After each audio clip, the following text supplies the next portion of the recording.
Well, there you have the sea and a bit of the sunrise. Those lovely pinks. Now, this is a notebook which I usually carry around with me.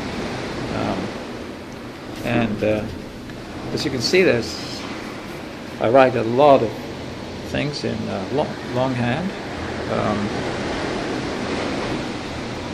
Actually, quite a lot of these poems, I have difficulty reading them myself.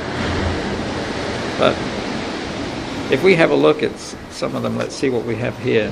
This is one to do with Pessoa, and as you probably know, that Pessoa had all these different personae, and he actually wrote books under different names. So this is a typical game, I suppose, with the pronoun. What was it, Emile Benaviste, who talked about the I as a floating pronoun. I quite like that expression, something I half remember. Now, this one says here, Cafe Poems, Pessoa. The pose, the position of the persona, personally. Look at all those P's. P, P, P, P, P. Has one thinking of tinkering with the same. But some think balks at the project, the idea of style not being me, but them. A poem in a voice of other than me might be taken as an identity crisis. Who would be the spokesperson to assure our unity? Oh, it's a lovely little playful poem on pronouns in Pessoa. This one here is on Porcelain, the poet who obviously he suffered in the Holocaust, and I suppose his suicide was all to do with that. Much later in the 60s, I think it was. But anyway, here we go. Cafe poem, Porcelain.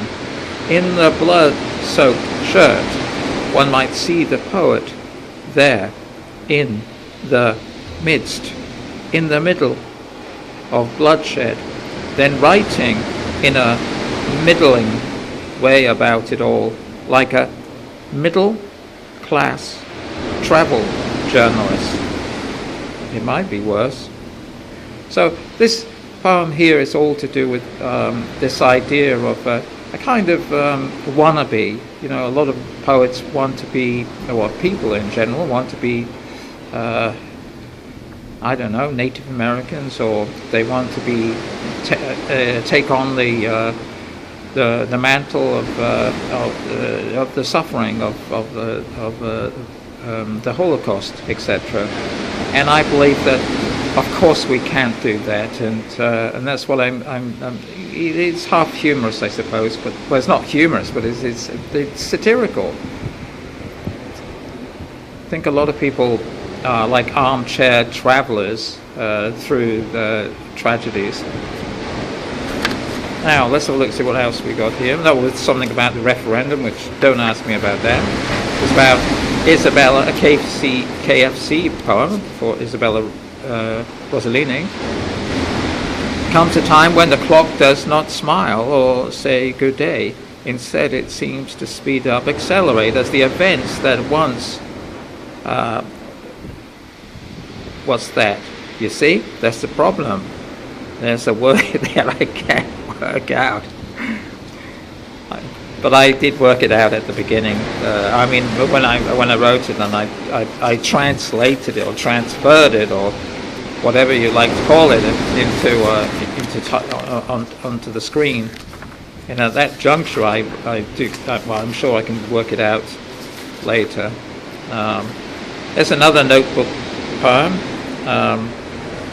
In the postbox slit of blue-black, at the end of the sea, one imagines a yacht sailing with a family. It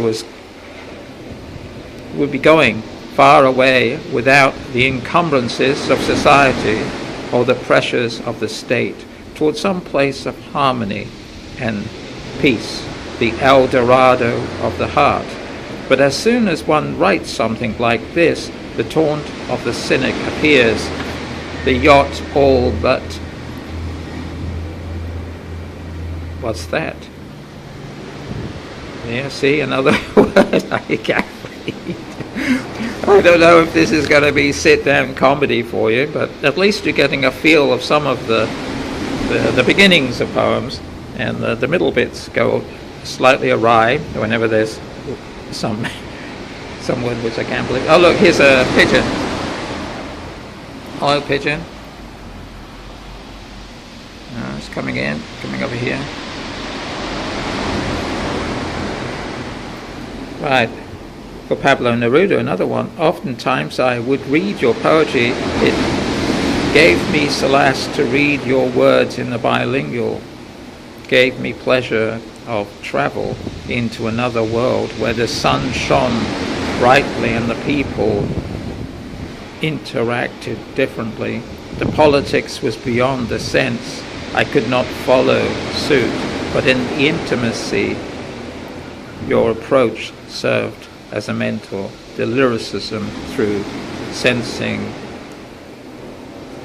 Well, there you go. Another one I can't.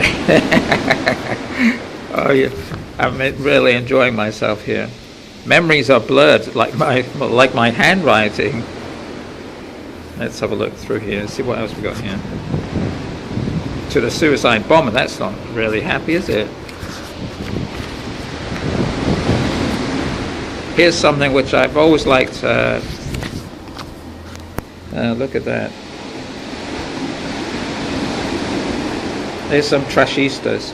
And here's a poem which is that I like Goya's Caprichos. I'm not sure if that's how you pronounce it, but caprices or something. Did you bespoke, young man, sleeping in the entrance of the bank with your sleeping bag courtesy of poverty? Did you bespoke, young lady, with your head in the toilet, throwing up the pills you were given free after you did a trick? Did you bespoke, young man, when you leapt into the river and they found you later? Right, well, that's